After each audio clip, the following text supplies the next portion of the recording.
This is Regin's Travels podcast. All right, hello everyone, and welcome to Regin's Travels podcast. Today we're going to talk about minimalism, letting go of life's excess to live a more meaningful life. And today we are joined by Canita. She is a home organization consultant and alignment coach. Hello, Ali. Welcome to the podcast. Hi, thank you, Regin. Thanks for inviting me here. Thanks for being here. It's a pleasure. So, how are you doing right now there in Manila? Well, everything's the usual. We're still staying at home and doing things at home. Yeah, so we're quite fine. How about you? Are you okay there in Bukidnon? Yeah, I'm okay. I'm maximizing my time here, being surrounded by nature and mountains because I've lived in the city for quite a while, for about Mhm. almost 10 years in Bangkok and then in Beijing. So this is like a break sort of thing, but of course it's not ideal to be here for a long time because that was not my plan, but because of this pandemic I'm stuck here, so I'm just enjoying the nature and getting most Mhm. out of this situation. Yeah, but that's a wonderful breather. I wish I could also be at the countryside right now and get in touch with nature. Yeah, it's really beautiful here. It's one of my most favorite provinces here in the Philippines, Bukidnon. Yeah, love it, love it. And you are an alignment coach and you're doing home organization. You're a home organization consultant and you also practice minimalism. I've seen some of your videos and you talk about these thing about space, creating space in your home so it will maximize your potential or it will bring the best out of you. So it's really interesting, especially as a minimalist myself as well. That topic really interests me, but I'm not yet so familiar about it. So I'm so interested to talk about that, especially when you focus on minimalism or creating space, physical space at home. So we're gonna talk about that. But first of all, how did this all start? How did you become a minimalist or how did you become an alignment coach? The journey has been, I can track the journey since I was young. So I practically lived in a cluttered home with my family. So we are like we're five siblings and then it's a big house. But I didn't have my own space. My closet was always messy and basically we didn't really have that sense of I guess awareness in our spaces. And so when I left that house when I was 26 years old, it's like, everything, you're starting from scratch, living in a blank space. So I moved in a studio apartment in KL and I just had the bare essentials. When I left, I just had my trolley of my clothes and then some important things like tabo or dipper in English.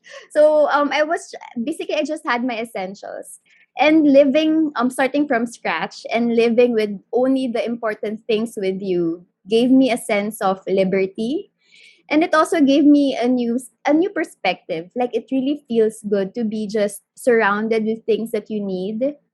And literally, when your space is clear from a lot of things, your mind also becomes clearer. So living in a space where there's not much stuff, I can basically hear myself breathe. Know what I mean? Like, it's all very quiet because I have nothing much to do, nothing much to think about, and nothing much distracting me. And I guess it really started from there because it's a different perspective from which I've grown from. Apart from that, I also read the book, um, The Life Changing Journey of Tidying Up. And but then the thing is, I didn't use it for my space. Like, I didn't follow the folding. I didn't follow taking care of your clothes first until the miscellaneous stuff. No, I didn't. So basically, how I used it was how I chose what I want to do at work, because at work I was doing so many things and I'm like, okay, this is actually not making me happy. So that was the first time I used this spark joy. So and everything that I do, I was always doing that. I was always asking that. And in my stint abroad, I did a lot of marketing. I did basically marketing and helping Asian countries launch products, etc. So I was always checking the plans, whether it's aligned to the vision or to the goal or the mission. And so we will say, this one you can go without this because it's not really going to help you out achieve what we want to achieve. So it's basically decluttering plans, decluttering things or tasks or even events that are not going to help us with the big picture. And so I was like, wait, I think I can also do this in my life. And then suddenly I was asking myself, um, am I going to stay here in this country? Am I going to build my family here? How is it? How does it play a role in the big picture that I want to live? And then so I was like, the answer was like not really a hell yes. And so it was already a sign for me, hey, it's time to go home. Whatever it is that's going to surprise me back home, I will just take it. And so I was like, it was really an eye opener for me. Like if I'm going to spend my time on things that matter the most, why can't I also spend, or why can't I also surround myself with the things that are physically helping me? You know what I mean? Like there's so many things in our spaces that are not really helping. And most of the time is always distracting us or allowing us to avoid a very important thing, a very important matter. Or it also, there are also things that we buy that is like it's actually just noise of a particular longing. It's just like, um how compensating on something else. That's why that's why I always relate having a full space to a fake sense of security. And when you know that you can actually survive in a different country with only the essentials, not surrounding yourself with so many things, that's when you also get to decide to realize, you know what, I survived that time, that part of my life where I was alone. I didn't have anybody with. I didn't start with friends. And I also did it. I just had my clothes practically, and I survived 5 years there. So it's just like how do I say it? Like a compilation of things that I learned during my journey until I realized that it actually does make sense. Most of us go along the journey of life because my dad said this, my dad said that, and my mom said that. The society says that you have to go to school and then get a job and then work 9 to 5 and then spend your money for the economy and all these things, but with awareness. And once we try to take away things that we do not need anymore, then that's a time that we get to realize what's really important. And it's easier to decide because when you know what's important, you already know what to buy, where to buy a house, or what job you'd like to take on, or there's just so many things that suddenly becomes clearer for you because you take away the things that you do not need. But it's a very long explanation for me, but yeah, that's about it. I hope it was able to help you get a picture of how it started, because basically it's a compilation of the things that happened in my life. So I take piece by piece, like, oh, no wonder I was taken to this challenge. No wonder I also had to read this book, because it all made sense. At the end of the day, what I do is like I try to help people get to the root cause of the clutter through clutter itself. Like, okay, why did you buy that? Is there a particular pattern that you have been doing again and again, like a habit? Because everything in our space is actually like the accumulation of all our decisions, of our beliefs. And so I guess I realized that I can also serve the world in that sense. Yeah, through alignment coaching.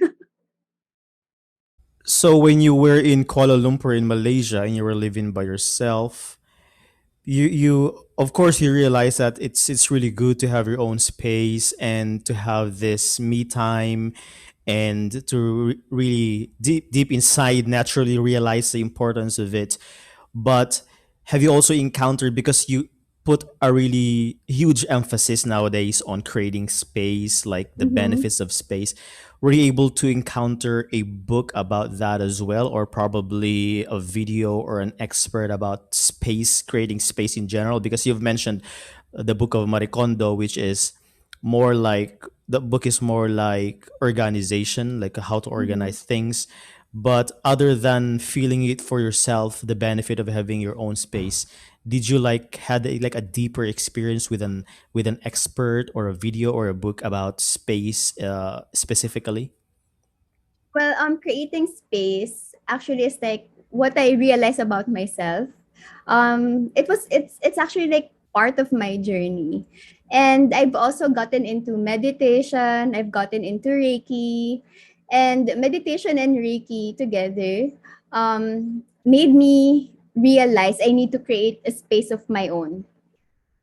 And actually, our spaces it's really a reflection of us. So I guess I cannot really pinpoint an exact book, but what I've read about spaces would be this neuroscience book by David Levitin. It's called The Organized Mind.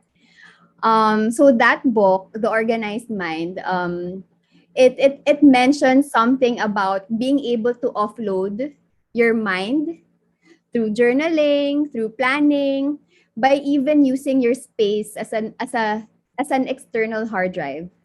So that moment when I read it, it's really like when you create space in your mind, it's like being able to create space for you to breathe.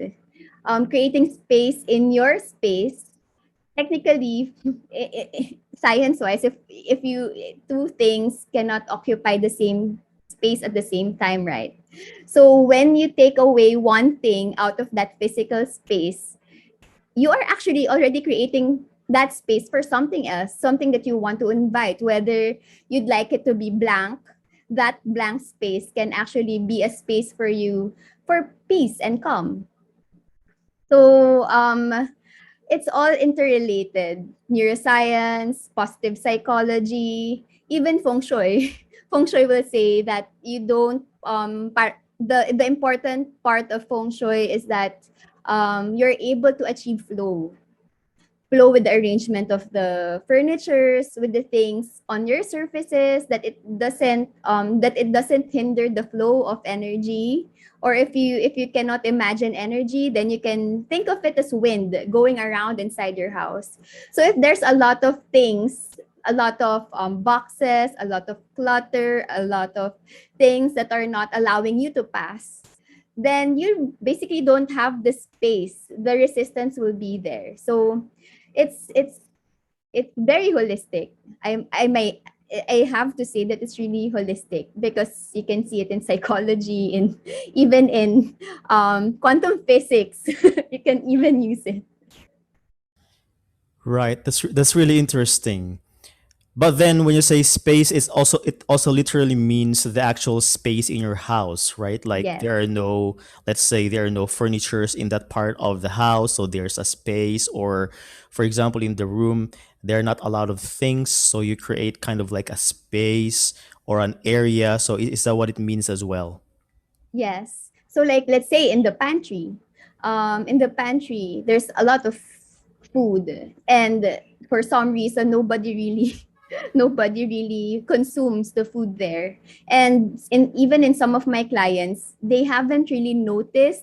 They'd like to get it filled up all the time because getting filled up is like giving them a sense of security that they still have food.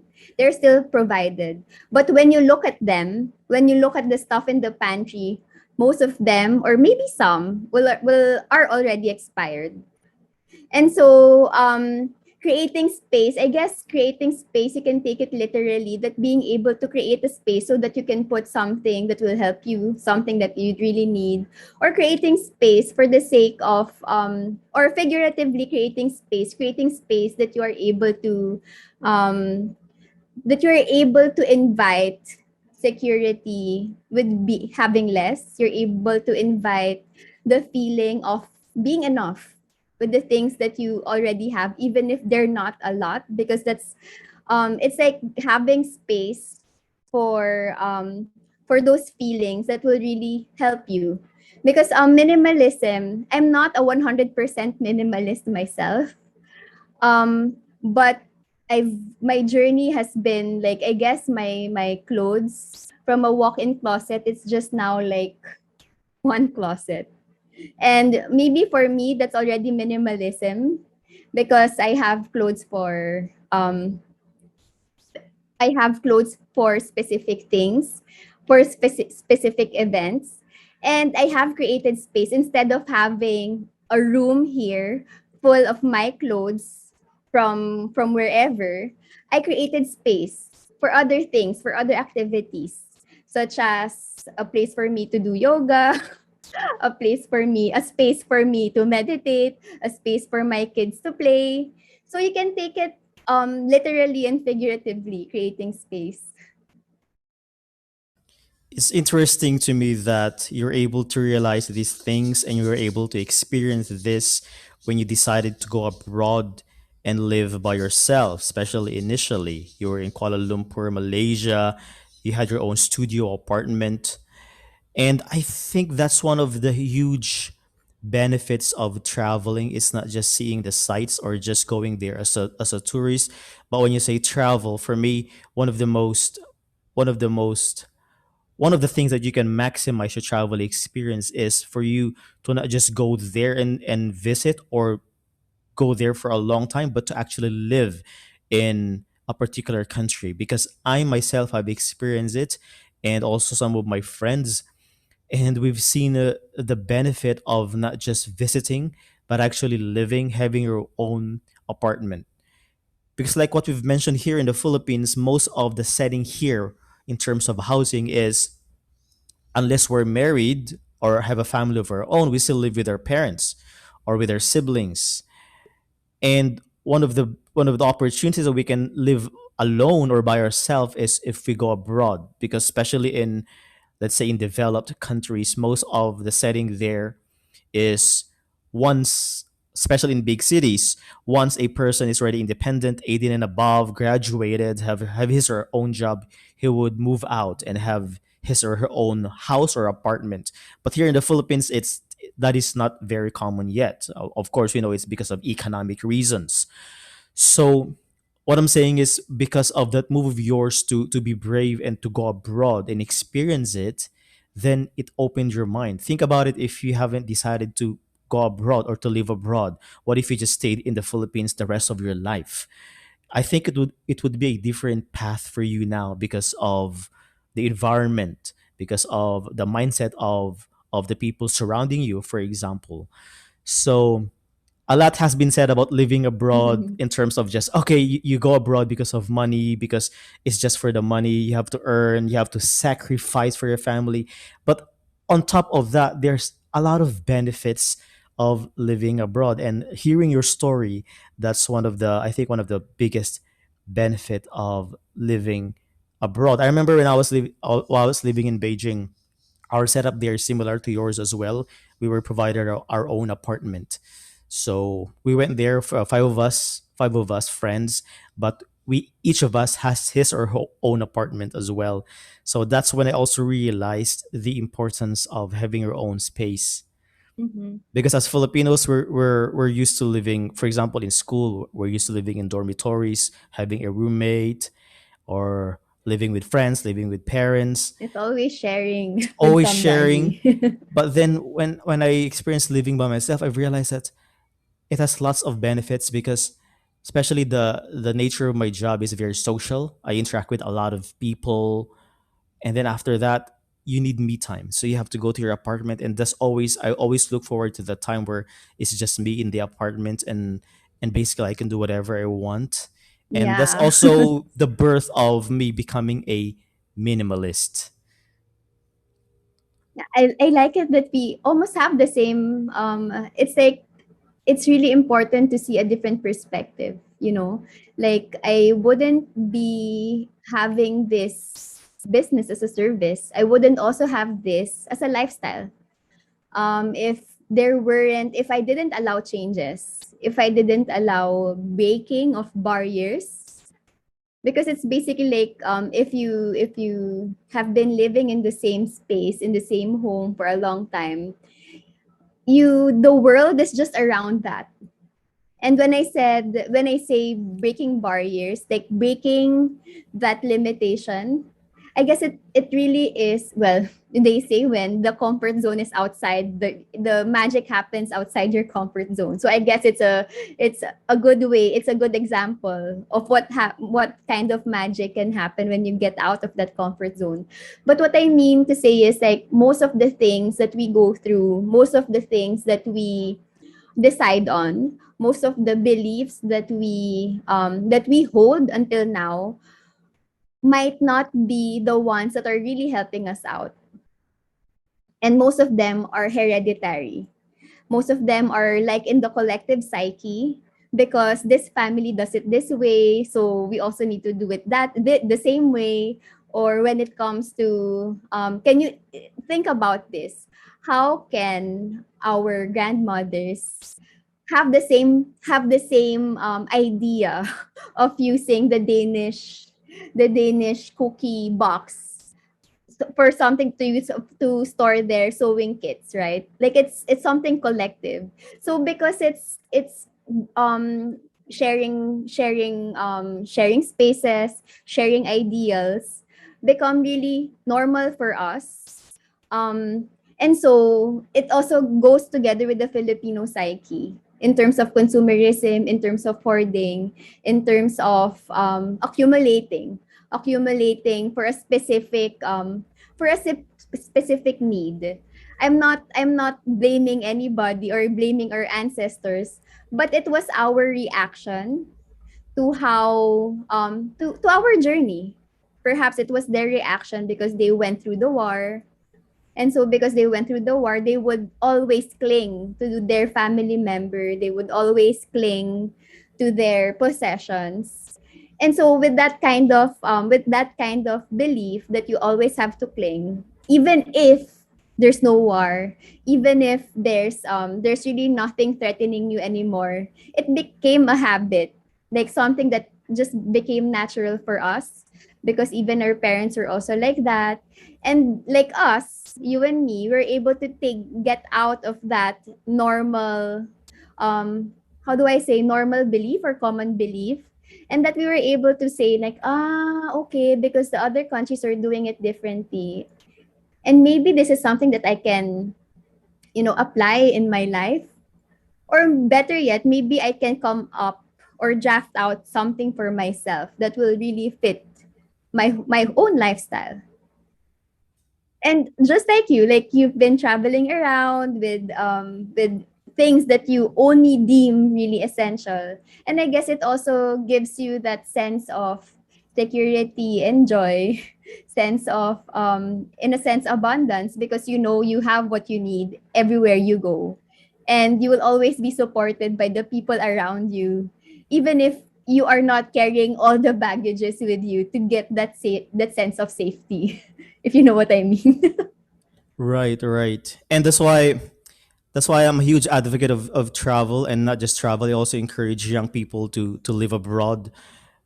I don't encourage, personally, I don't encourage people to live abroad and then leaving their kid in the Philippines. That kind of setup, not the one. But for example, you're still single, you're still young, fresh out of college. I do encourage people to go abroad, because the mindset here is, for example, you're already economically stable. The mindset here in the Philippines is, why would I go abroad? I can earn that money here in the Philippines. Or they would say, if you especially, I remember networkers before, they were recruiting me, and they would tell me, you know what, if you join us, you would earn this amount, and earning this, you don't need to go abroad anymore. You just go abroad if you want to have a vacation. And I was like, part of the reason why I go abroad is not just because of the money that you earn, but because of this experience that you Mhm. can get. It will open your mind, like what you've mentioned. It will broaden your horizon. So that's one point that I want to Mhm. take out of what you've said there. Mhm. And the second one is I really like what you've said in the article, The Manila Times, when you've mentioned that you were inspired by Marie Kondo. Of course, she's Japanese, so her Mhm. method is really good, but at the same time, it has its Japanese background. And like what I've noticed myself is most of the leaders or the one who started this minimalism movement are the ones from the US or from Japan. Like most of them, especially the big ones, the minimalist, uh, becoming minimalist, Joshua Becker, and of course Marie Mhm. Kondo. And it's interesting, and it's really good that you've mentioned that. Okay, you're also an advocate of this now, but you have to take into consideration the Filipino psyche, and that is I really like the one because if you just force what Maricondo is saying or the other minimalist guru like the ones from the US, their setup is different. Their mindset is different. Mhm. Like they come from a land of abundance, Mhm. generally speaking, whatever they need, whatever they want, they can have it because let's be real, they are from a first world country, from a developed country. And then if you apply that here in the Philippines, sometimes you will have these obstacles or you will encounter these roadblocks in terms of people absorbing it because the mentality here, or what you've said, the psyche or the mindset here is different. So I want to talk about that the Filipino mindset. Why is it quite difficult for a Filipino, generally speaking, to really embrace minimalism, particularly letting go? Mhm. Um, well, as I mentioned earlier, because of the things that happened in history, like the war, and also we're always faced with natural calamities. Like a lot of our fellow countrymen had to start over building new houses again because of a typhoon or a volcanic eruption. Perhaps that those events give us this sense of insecurity when it comes to safety, because it's that we might not have the things that we have now after a natural calamity. And I get that because life is not as easy as it is. I cannot say because I haven't lived in the States or wherever, but it doesn't, there's this mentality that money doesn't come by so quickly. Money is hard to earn. And because of these kinds of beliefs, like money doesn't fall from trees, or that everything is hard to get, I guess that is the deepest root cause of why there are a lot of hoarders. There are also a lot of people buying things that are more than enough because it was so hard for me I was so stressed at work. And so to give myself some credit because of the stress I had to I had to do at work, then this is my incentive, this is my reward, and I will buy things again. And so it becomes a cycle, and it still becomes a cycle. But the main idea is, the main belief there is really more of coming from scarcity, that I might not have this when I need this. And that also kinds of gives a blur on trust. It's funny because we always place a lot of trust in God, but our actions say otherwise. Like we will always come from baka wala ako niyan. Or later on, I might not have this later. Or I will use this in the future. So yeah, it's really coming from a deep belief about money, a deep belief about not being able to provide for oneself when I need it. Right. I've realized this when I was living in China because I was all surrounded by foreign colleagues from the US, from the UK, from of different countries. And that's where I realized the difference in mentality of us Filipinos compared to them. Like to give an example, for example, they ordered food at the workplace. We're eating together at lunch. They ordered food. Once they don't like the food, it will go straight to the trash can. Like this never happened in the Philippines, right? For example, my colleague from the US or from any other first world countries from Europe, oh, I don't like this food. They will just throw it in the trash can. And in the Philippines you don't do that, right? Like I I've never experienced doing that here, or I've never witnessed someone doing that here in the Philippines, but they do it. And I've also seen people there just letting go of their things easily. For example, they're tired of it, they can just easily let go of that. Mhm. But here in the Philippines, as long as it's still standing, for example, the appliance is still standing, you won't let go of that. You Mhm. think of repairing it. For example, think of it like we are fond of going in the Philippines. One of the common stores here is the Japan surplus. If you've noticed, Japan surplus. Yes. If you go there, if you look at the things, they're almost still new. Most of the things, Mhm. they're still, you can still use them. Well, because they have a different mentality in Japan. They have a, like generally speaking, they have an abundance mentality. I can easily get this. My next paycheck, I can easily get this one. So if it is not functioning or I don't like it anymore, there's one scratch, I will just let go of it. When I was young, I really don't understand why people do that. Why the Japanese do that? Like, why can't they just let go of this easily? Like these appliances, these furnitures, because living in the Philippines in our house, as long as it's still there, it just stay there forever. So my point is the mindset is really different. Then I started working in Beijing in an American company in China. Of course, the salary there is they Mhm. patterned it to the US. So I develop a different mindset as well. Like I can easily let go of things during the time. And then coming Mhm. here, sometimes I don't understand why people don't let go of this thing. But when I've read your article, then I kind of reflected on it. And it's like, we need to also be sensitive in promoting minimalism to these people.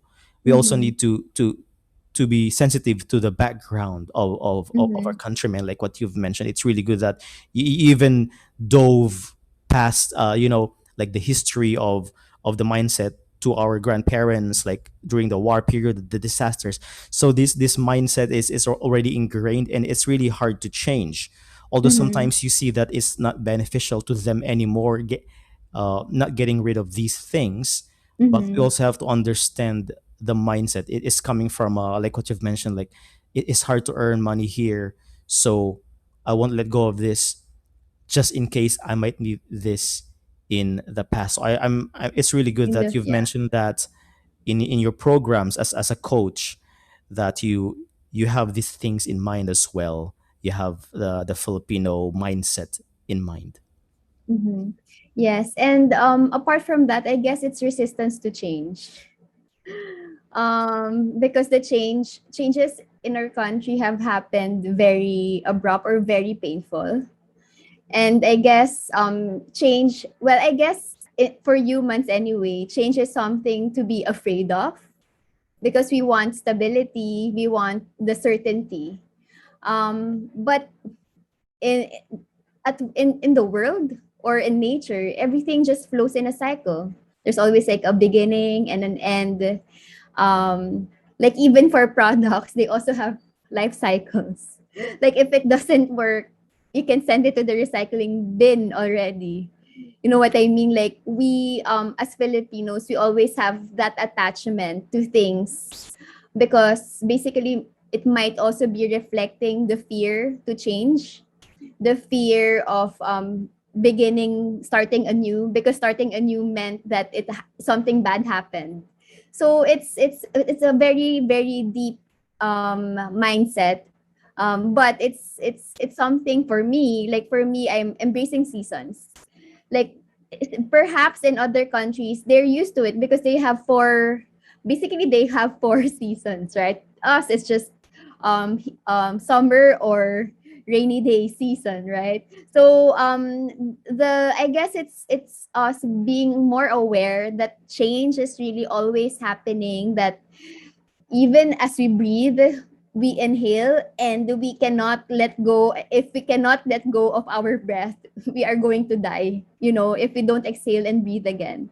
So being able to flow into all these changes, flow into these seasons, flow into, like, even for kids clothes, there are some parents who still have the newborn clothes when their kids are already like 7 years old, because they're like, oh, but this one is important. So there's really that kind of attachment to not being able to flow into the changes in life.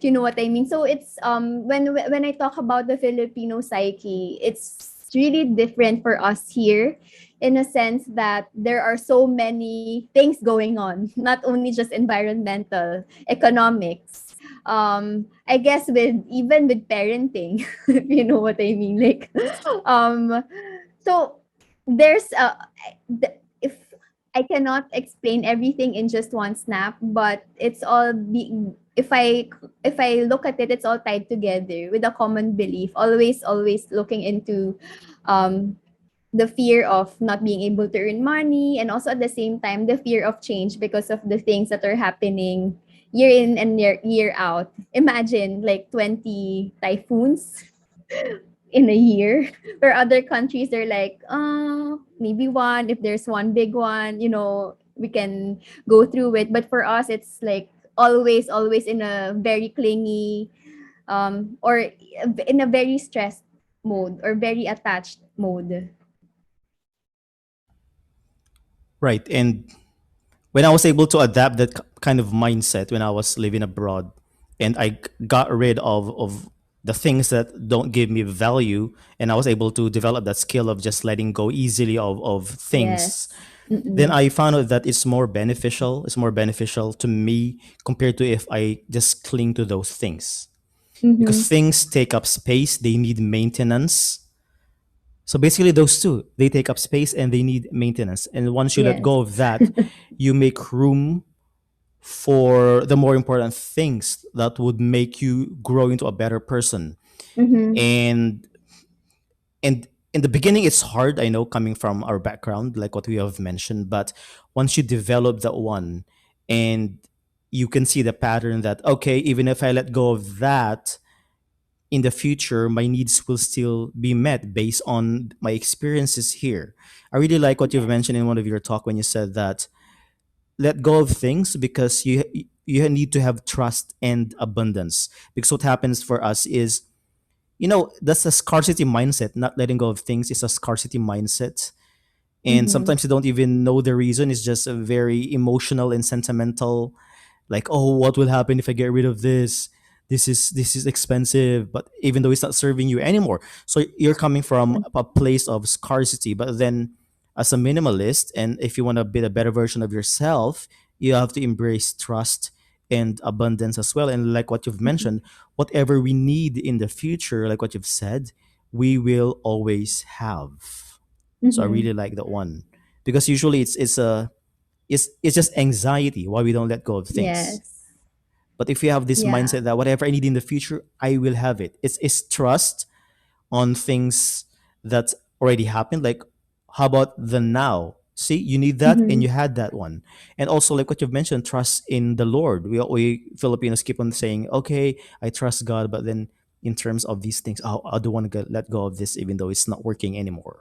So Mm-hmm. trust and abundance is really one of the virtues as well to have if you embrace the minimalism lifestyle. Yes. It's like, if since you're close to nature, Regin, can just look at the birds. Actually, birds will always remind me of trust and abundance. Like, they will always be fed no matter what. And just like us, we'll always be fed.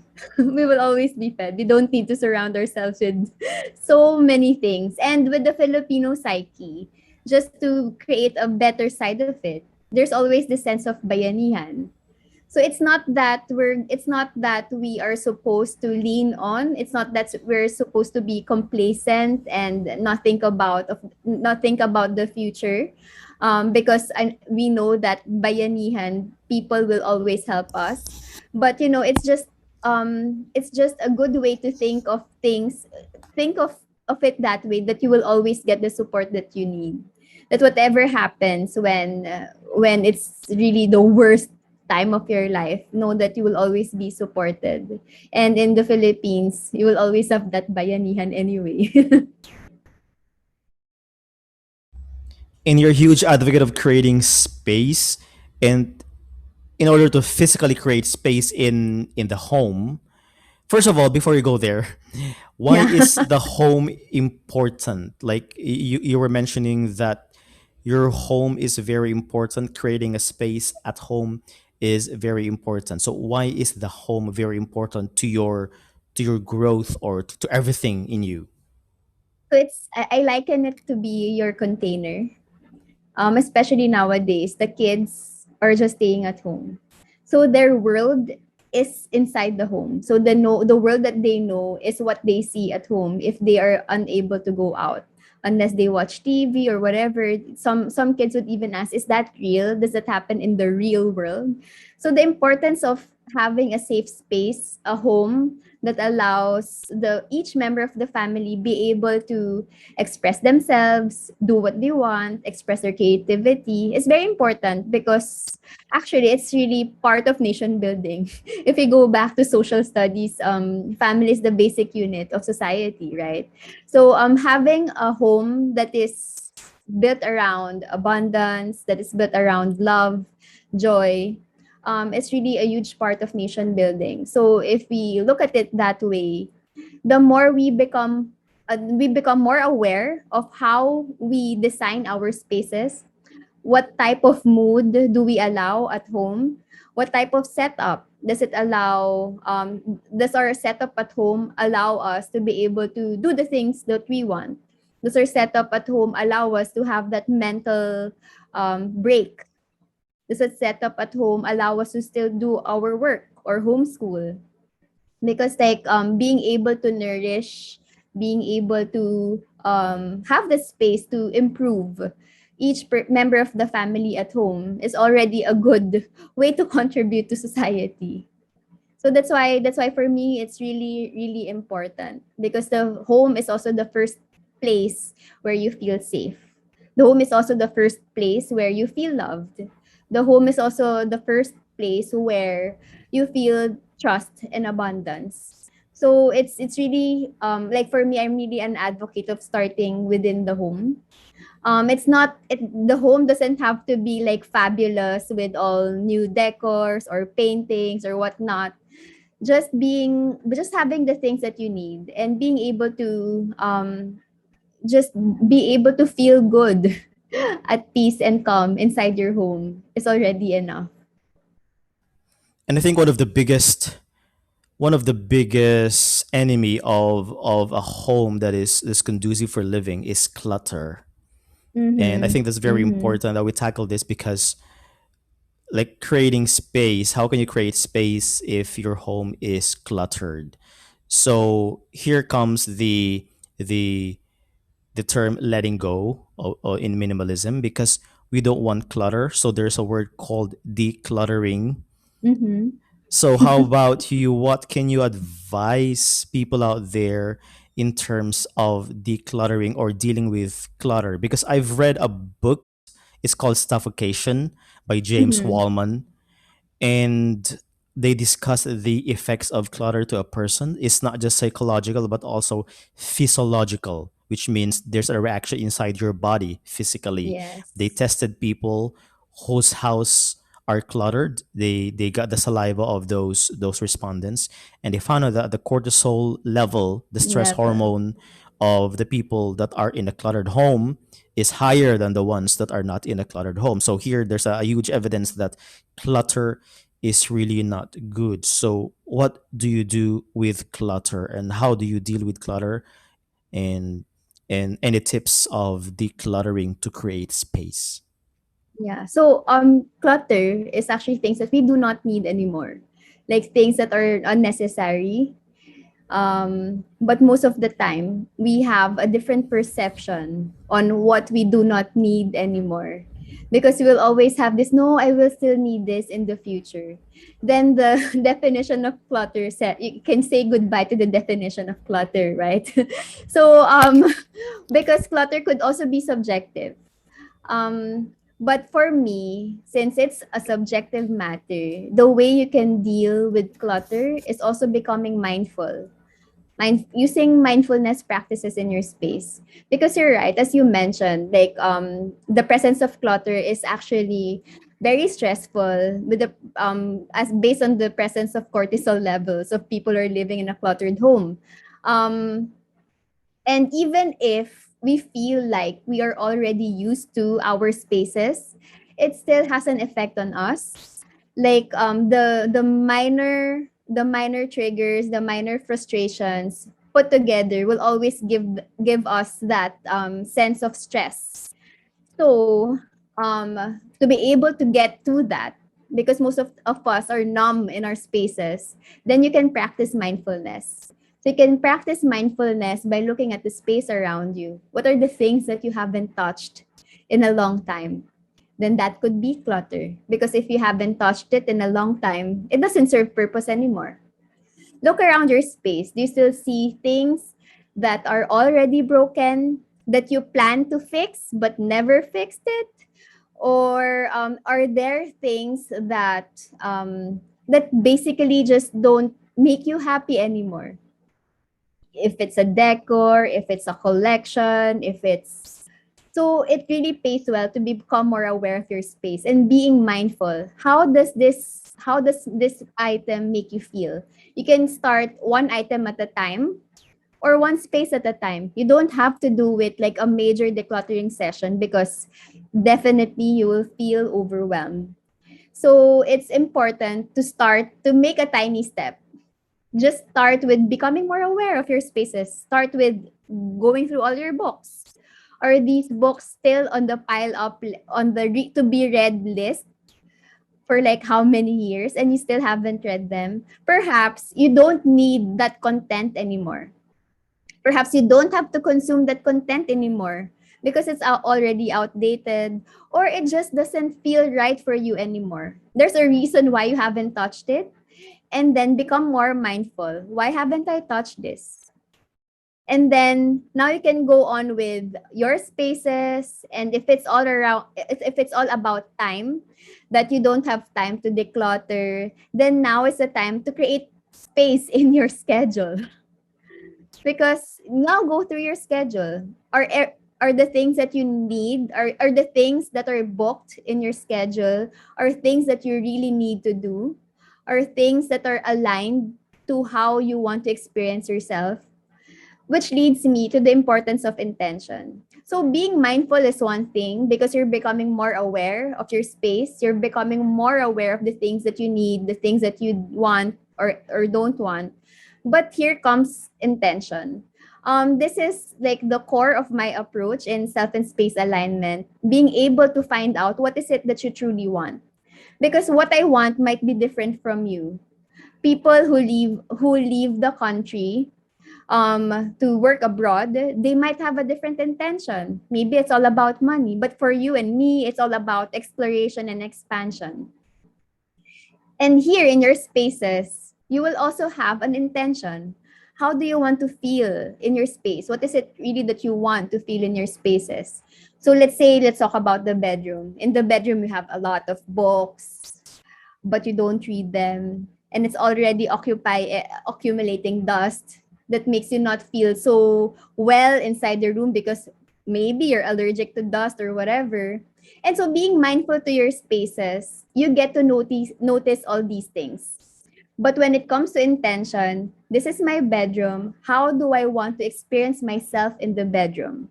If I want to live a healthy and vibrant and abundant life, how does this bedroom play a role? Because our bedrooms are places, the function of our bedroom is really for us to rest and recuperate. If your bedroom doesn't help you to rest and recuperate, then it will not help you have a healthy, vibrant, abundant life. And if your intention is to have it, then how are you now going to design your space? How are you going to surround yourself with the things that will contribute to the life of health, to that life of abundance, to that life of vibrance? So and if you have books in that bedroom, if you want a healthy, vibrant, and abundant life, which of these books, what titles are the ones that will help you get to that? When you read it, are you going to do it so that it will be able to help you live that life that you want? Because if not, if it's a business book that you don't even want to touch anymore and you don't want to do it because you or even an accounting book because you can already outsource accounting, then why is it still there? Now you are able to filter because your intention is your filter as you declutter. Mindfulness is the one that allows you to get in touch, but intention is the one that will help you move forward to living a life of minimalism if that's what you want, to living a life that is really intentional. Like and it's like not just being able to subscribe to a particular life of another person. Oh, because this influencer is living it that way, so I'm going to do it that way. No, it really is up to you. What is it really that you want? Because at the end of the day, you will, on your deathbed, you will just ask, did I live the life that I want, or are you going to live a life with regrets? And it's such a very big picture on the deathbed, but actually when you do it in your space and practice it daily, that because I want a life that's healthy, vibrant, and abundant. And I'm already deciding for it with every single thing that I surround myself with. Imagine what kind of result it can lead you if you always do it in your spaces, in your schedule, the tasks that you do, in the stuff that you eat, or in the things that you basically consume for TV, for books, for for whatnot, like where you are spending your time on, then you can actually make changes around those things where you spend your attention to on or where you spend your time on. Yeah. Wow, wow, that's really beautiful. That's really beautiful. So it all boils down to like what you've mentioned, alignment. I really like how you Mm-hmm. explained it.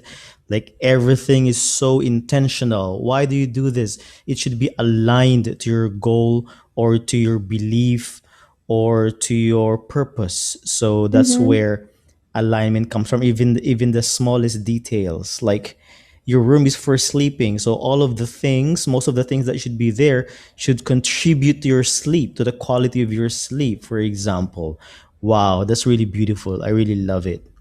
And for example, essential oil, some people are into it, so if it will help you Mm-hmm. sleep, then by all means Then have might as it. well have it. Yes. Yeah, have it. So But because if it's not, then let go of it. So it's that, it's that simple actually. and it's all related to experience.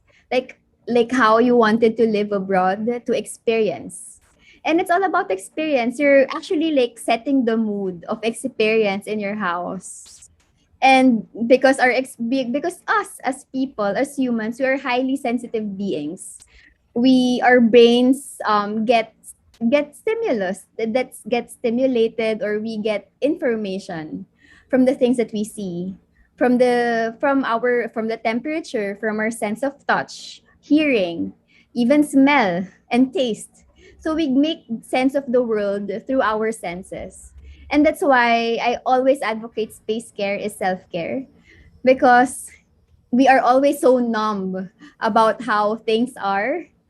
But then when you try to make changes in your spaces and align it to what you really want, then your senses will be very happy. And you as a person will be very happy because now it's tailor fit to actually what you want.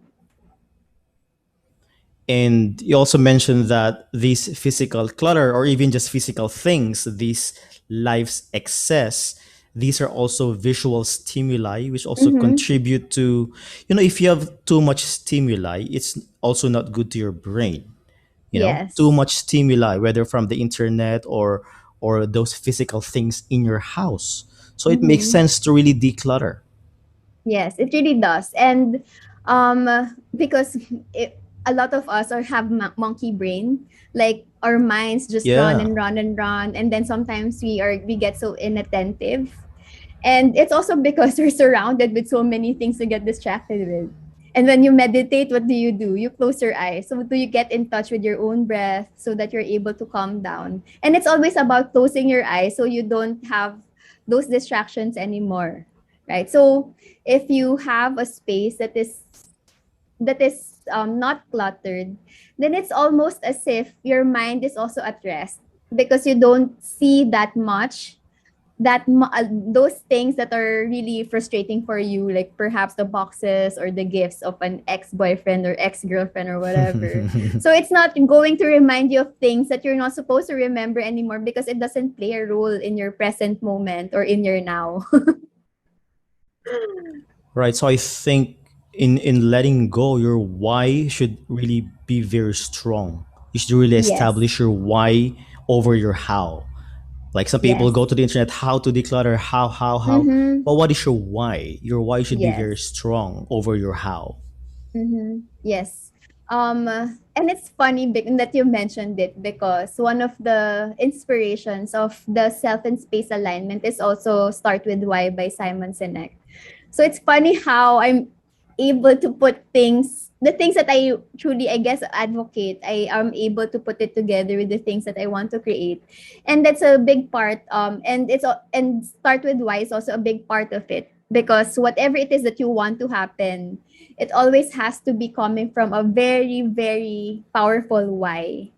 And also the same, if you've read Atomic Habits, Atomic Habits also um, it also shows something similar, but it's all about your identity, how you identify yourself, and how you identify yourself allows you to act based on that identity, and your results are coming based also from that identity. So like if you're having difficulties decluttering because your identity is that I am a messy person, or I am a person that I that it's difficult to earn money, then your actions will be based on that identity, that because I am a messy person, then I will not declutter. Because I am, then the manifestation or the outcome in your space is a messy space. Because that's how you identify yourself.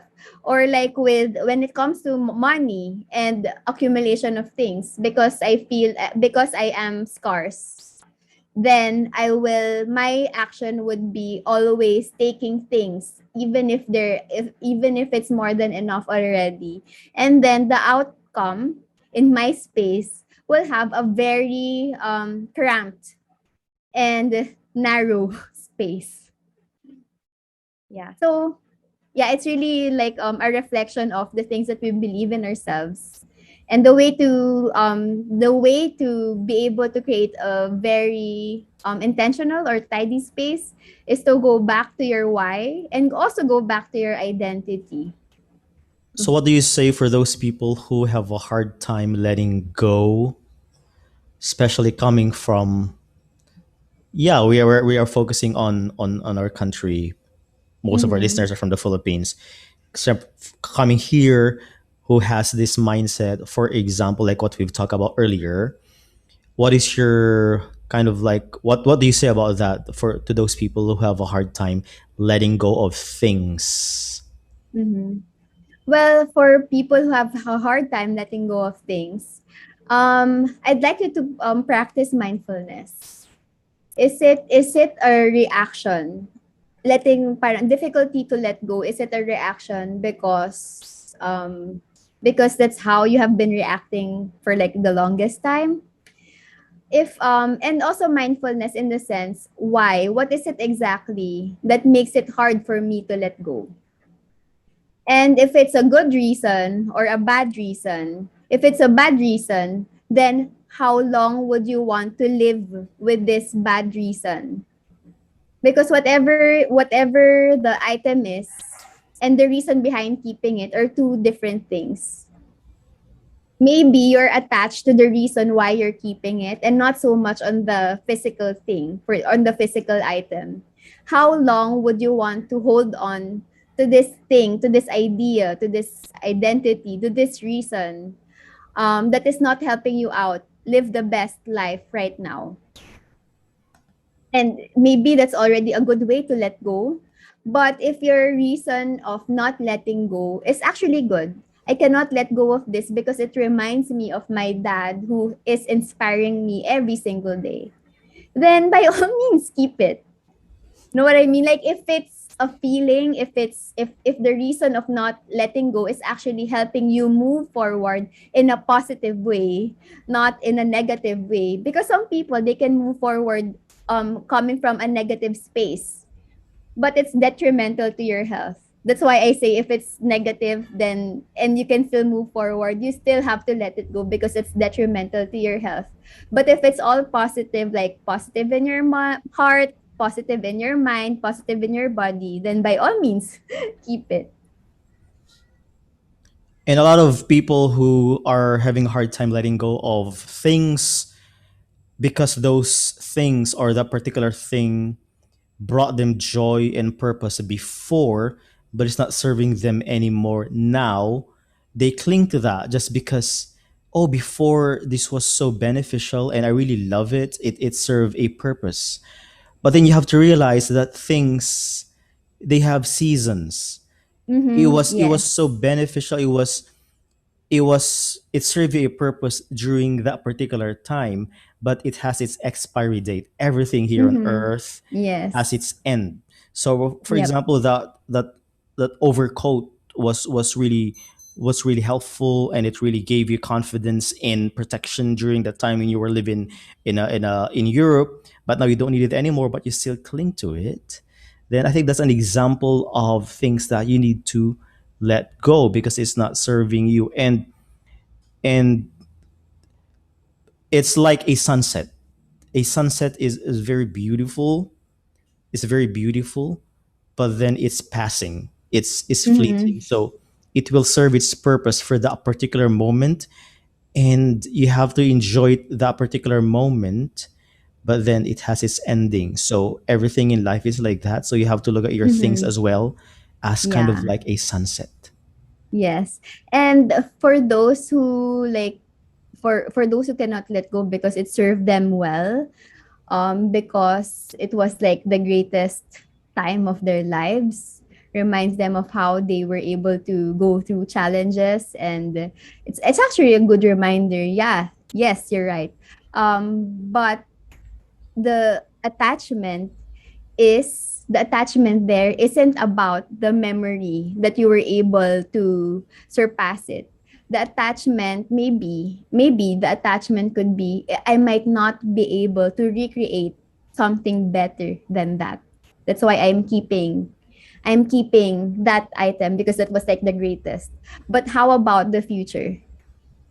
If you don't let go of that, then you will always cling to that greatest moment when what's happening in front of you is already like so much better than that. So And it, so I also invite you to look at it in a more positive way. Like in a sense, if you are going to let go of that overcoat and if you travel to Europe again, don't you deserve something new, something that will fit your style, like an upgrade? Because it's like, you don't want to be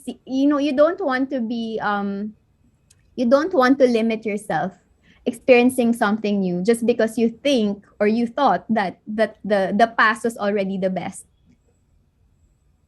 wow. So, Exactly, exactly. And it all comes down to what you've mentioned as well in one of your talks about trust and abundance. You know, if you mm-hmm. have that abundance mindset, you're gonna have a better, even a better quote. Mm-hmm. Yes. And it sounds like moving on from an ex as well when you Yes, that's true. And the thing the is way you explain is like moving on, which yes, is and true but as the well. thing You can apply it as yes. well to that. And another thing is like for things that served us a purpose during a grand time in our life, how about being able to share it with somebody else who will also need it, who also needs it, so that they will also be able to experience a grand time with the same overcoat. It doesn't have to be you; it could be somebody else, so that you're able to make the like I call this a cycle of blessings. Like being able to, if it doesn't serve purpose for you anymore, why not pass it to somebody else who might. need it, who will be so grateful to have it, that he will also have a grand time wearing it, you know. Exactly. Instead of just lying in your closet, then others would Mm-hmm. benefit from it. And usually, most of our sentimental items are actually beneficial to others if you don't cling to it. So let go of those sentimental items because they Yes. can be beneficial to others. Yep. Wow. Wow, that was a very interesting conversation. Thank you so much for your time, Ali. It's been a pleasure for you to be here Thanks, on the Regin. podcast. I really appreciate it. Thank you so much. Yeah, thank you, thank you. And before we leave, do you have any final message to our listeners and anything and how can they find you or anything that you want to promote? Well, for me, it's really all about intention. So, what I do as a coach, I help you go through your stuff. So you become more aware. You also become more intentional. Find out what is it that you really want, and I will guide you through that. Especially if you do not know what you want yet. And yeah, it's all about you being able to get into a space of inspired action. So you have a space that feels good and right for you. Yeah, so basically what I do. And if you want to get in touch with me, you can catch me on Facebook and on Instagram. Yeah, thank you, Reggie. Thank you so much, Ali. And before we go, I'm going to leave you with this quote. A home with fewer possessions is more spacious, more calming, and more focused on the people who live inside it. From Joshua Becker. Once again, this has been your host, Regin. Till the next episode.